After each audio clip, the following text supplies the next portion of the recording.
नमस्कार, देशोन्नतीच्या सुपर 30 मध्ये मी ऐश्वर्या आपलं स्वागत करते।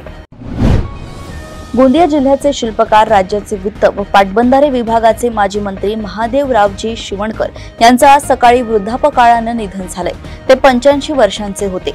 उद्या सकाळी 10 वाजता त्यांच्यावर साक्रीटोला घाट, सालेकसा रोड, आमगाव येथे शासकीय इतमातात अंतिम संस्कार होणार आहेत। प्रेम प्रकरणातून तरुण जोडप्याने ऐन दिवाळीत आत्महत्या केल्याचा धक्कादायक प्रकार उघड झाल्याचं दिसतंय। लातूर जिल्ह्यातील बुधडा पेठ या गावात, बीड जिल्ह्यातील आंबेजोगाई येथील एका जोडप्याने फाशी घेऊन आयुष्याची अखेर केली। MPSC परीक्षेची तयारी करणारा दिव्यांग तरुण आणि नर्स असलेल्या तरुणीच्या प्रेम संबंधांना कुटुंबियांचा विरोध होता। यवतमाळ शहरातील संविधान चौक व बसस्थानक परिसरात आज सोमवारी सकाळी 9च्या दरम्यान शेतकरी चळवळीच्या कार्यकर्त्यांनी सरकारच्या धोरणांविरोधात जोरदार घोषणाबाजी करत निषेधाची ठिणगी पेटवली। सातबारा कोरा झालाच पाहिजे, सरसकट कर्जमाफी द्या, हेक्टरी 50,000ची मदत द्या अशा घोषणा देत शेतकऱ्यांनी राज्य सरकारचा तीव्र शब्दात निषेध केलाय। भटक्या कुत्र्यांनी लचके तोडल्याने 4 वर्षांच्या मुलीचा मृत्यू झालाय। जालना शहरातील यशवंत नगर भागात सोमवारी पहाटे 4 वाजताच्या सुमारास ही घटना घडली। परी दीपक गोस्वामी असे या मृत मुलीचं नाव आहे। अवैध जंगलतोड, त्यात लागणारे वणवे यामुळे वनाची मोठ्या प्रमाणात हानी होत आहे। जंगल वने पुन्हा हरित करण्यासाठी अलिबाग वन विभागाने माझे वन उपक्रम राबवलाय। विशेष म्हणजे शासनाचा 1ही रुपया न घेता वन कर्मचारी अधिकारी हे स्वखर्चाने 10 एकरवर ही लागवड करतायत। अवैध वाळू व्यवसायाचे पायमुळे खोलवर रुजली आहे। मध्य प्रदेशातील कन्हान ते अमरावती असे वाळू तस्करीचे कनेक्शन आहे। मोर्शी वरुड तहसीलदारांच्या आशीर्वादाने हा खेळ सुरू आहे। वाळू तस्करीचा मास्टरमाइंड सचिन असून तो महसूल, पोलीस, RTOला बिदागी पोचवत असल्याने सब कुछ ओके असा हा वाळूचा कारभार सुरू आहे। पुण्याच्या ऐतिहासिक शनिवारवाडा परिसरात नमाज पठण करण्यात आल्याच्या घटनेनंतर शहरात चांगलीच खळबळ उडाली। इतिहासाशी निगडित असलेल्या या पुरातत्व वास्तूमध्ये अशा प्रकारची धार्मिक कृती पार पडल्याने प्रशासन आणि पुरातत्व विभाग दोघेही सावध झाले आहेत। या प्रकरणी आता विश्रामबाग पोलीस ठाण्यात अज्ञात महिलांविरुद्ध गुन्हा दाखल करण्यात आलाय। राज्यातील विविध आरोग्य योजनांचा समन्वय साधण्यासाठी, दुहेरी लाभ टाळण्यासाठी आणि सर्व आरोग्य विषयक योजनांची अंमलबजावणी एकाच छताखाली प्रभावीपणे करण्यासाठी वॉर रूम स्थापन करण्यात आली आहे। पुण्यातील शिवाजीनगर येथील ऐतिहासिक HND जैन बोर्डिंग हाऊसच्या जमीन विक्री विरोधातील लढ्याला मोठे यश मिळाले। मुंबई येथील धर्मादाय आयुक्तालयात आज झालेल्या तातडीच्या सुनावणीत धर्मादाय आयुक्त अमोघ कलोटी यांनी या प्रकरणात स्टेटस क्वो म्हणजे परिस्थिती जैसे थे ठेवण्याचे निर्देश दिले आहेत। नांदेडच्या सचखंड गुरुद्वारा येथे पारंपरिक शाही तख्त स्नान सोहळ्याला आजपासून सुरुवात झाली आहे। 20 ते 27 ऑक्टोबर पर्यंत हा धार्मिक उत्सव पार पडणार आहे। सकाळी गोदावरी नदीतून आणलेल्या पवित्र जलाने गुरुद्वारा आणि गुरु गोविंद सिंगजी महाराजांच्या ऐतिहासिक शस्त्रांचे स्नान करण्यात आले। पुण्यातून जुगारचा नवीन प्रकार समोर आलाय। वानवडी परिसरात पैशांसाठी फायटर कोंबड्यांची झुंज लावणाऱ्या 6 जणांना पोलिसांनी रंगेहात पकडले।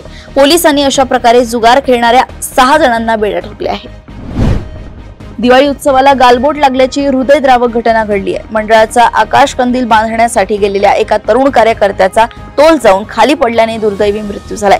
संतोष कुसाळ असे या कार्यकर्त्याचं नाव आहे। पुण्यातील वडगाव शेरी परिसरात ही घटना घडली। सोलापुरात भाजपच्या मिशन लोटस नंतर राष्ट्रवादी काँग्रेस अजित पवार गट देखील ऍक्शन मोडवर आलाय। राष्ट्रवादी अजित पवार गटाने सोलापुरातील 3 माजी आमदार भाजपमध्ये जाणार असल्याच्या चर्चा सुरू आहे। यानंतर राष्ट्रवादी काँग्रेसचे संपर्क मंत्री तथा राज्याचे कृषी मंत्री दत्तात्रय भरणे उद्या सोलापुरात जाऊन आगामी स्थानिक स्वराज्य संस्था निवडणुकांबाबतीत आढावा घेतील। अतिवृष्टीमुळे नुकसानग्रस्त शेतकऱ्यांना भरपाईसाठी राज्य शासनाने आर्थिक मदत उपलब्ध करून दिली आहे। लक्ष्मीपूजनापूर्वी मदतीची रक्कम बाधित शेतकऱ्यांच्या बँक खात्यावर जमा केली जाणार आहे। ही रक्कम परस्पररित्या कर्ज खात्यावर किंवा रोखून धरणाऱ्या बँकांवर आपत्ती व्यवस्थापन नियमानुसार कठोर कारवाई केली जाईल असा इशारा नाशिक जिल्हाधिकारी आयुष प्रसाद यांनी दिलाय। जंगली हत्तींची होणारी धरपकड तातडीनं थांबवून त्यांचं संवर्धन करण्याचे आदेश द्यावेत अशी मागणी करत मुंबई हायकोर्टाच्या कोल्हापूर खंडपीठात या संदर्भात जनहित याचिका दाखल करण्यात आली आहे। या याचिकेची गंभीर दखल घेत हायकोर्टानं राज्य सरकारला नोटीस जारी केली असून या संदर्भात सविस्तर माहिती सादर करण्याचे आदेश दिले आहेत। हरियाणातील भिवानी येथील नांगल गावातील श्रीनाथ डेऱ्याचे महंत योगी चम्मानाथ यांच्या अपहरण आणि खून प्रकरणात CIAने रोहतक मधील 2 आरोपींना अटक केली आहे। चौकशीत असे दिसून आलंय की ते शिष्य बनण्यासाठी आले होते, परंतु डेराच्या सिंहासनाच्या आमिषाने त्यांनी महंतांचे अपहरण केले आणि नंतर त्यांचा गळा दाबून खून केला। ओडिशातील ढेंकनाळ जिल्ह्यातील दादरा घाटी पोलीस स्टेशन हद्दीतील मोहनपाशी गावात शनिवारी रात्री उशिरा एक धक्कादायक घटना घडली। मुलीसोबत आक्षेपार्ह स्थितीत पाहिल्यानंतर एका व्यक्तीने तरुणाची हत्या केली, त्यानंतर त्याचा मृतदेह कालव्याच्या काठावर फेकून दिला। या हत्येनंतर आरोपी वडिलांनी दादरा घाटी पोलीस ठाण्यात आत्मसमर्पण केलंय। भाजप नेत्या प्रज्ञा सिंग ठाकूर यांनी लव्ह जिहाद बाबत धक्कादायक वक्तव्य केलंय। मुलगी दुसऱ्या धर्मातील मुलासोबत विवाह करून जात असल्यास तिचे पाय तोडा, असं वादग्रस्त वक्तव्य प्रज्ञा ठाकूर यांनी केलंय। तसेच मुलीचे पाय तोडण्यात कोणतीही कसर सोडू नका, असं प्रज्ञा सिंग ठाकूर यांनी म्हटलंय। बनावट विमा दावा सादर करून भारतीय विमा महामंडळकडून 72 लाख रुपयांचा विमा मिळवला, तसेच एका तरुणाची हत्या केल्याप्रकरणी आग्रा येथे गुन्हा दाखल करण्यात आलाय। विमा कंपनीच्या कायदेशीर व्यवस्थापकाने सिंहानी गेट पोलीस ठाण्यात वडील आणि मुलासह 5 आरोपींविरुद्ध गुन्हा दाखल केलाय। आपल्या मुलाच्या नावावरील विम्याचे पैसे मिळवण्यासाठी या वडिलांनी आपल्या मुलाला मृत दाखवत विमा कंपनीची फसवणूक केली आहे।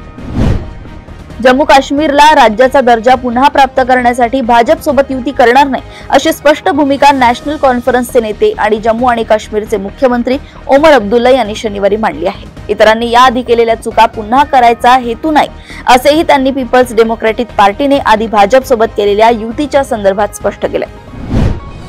गेल्या अनेक दिवसांपासून संघर्षरत असलेल्या पाकिस्तान आणि अफगाणिस्तान यांच्यात युद्धविरामाबाबत सहमती झाली आहे। तत्काळ युद्धविरामासह कायमस्वरूपी शांततेसाठी यंत्रणेची स्थापना करण्यात येणार असल्याचं अधिकाऱ्यांनी रविवारी सांगितलंय।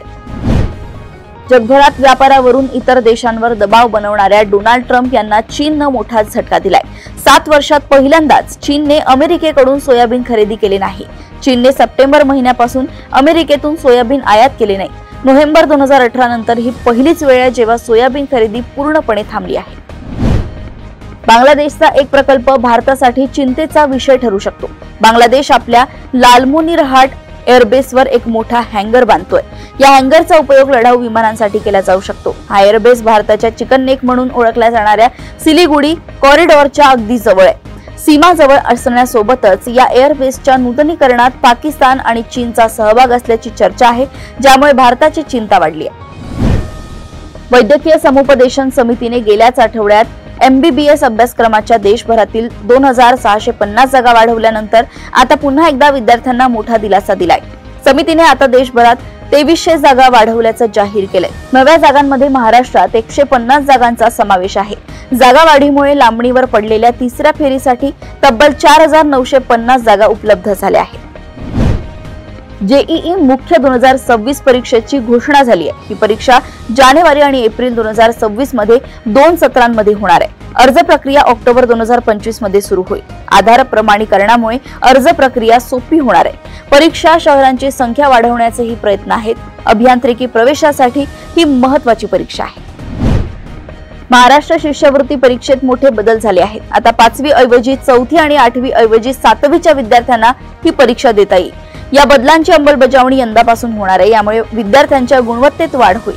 4थ्या वर्गासाठी प्रतिवर्षी 5000 रुपये तर 7वीसाठी प्रतिवर्षी 7500 रुपये शिष्यवृत्तीची रक्कम देण्यात येणार आहे।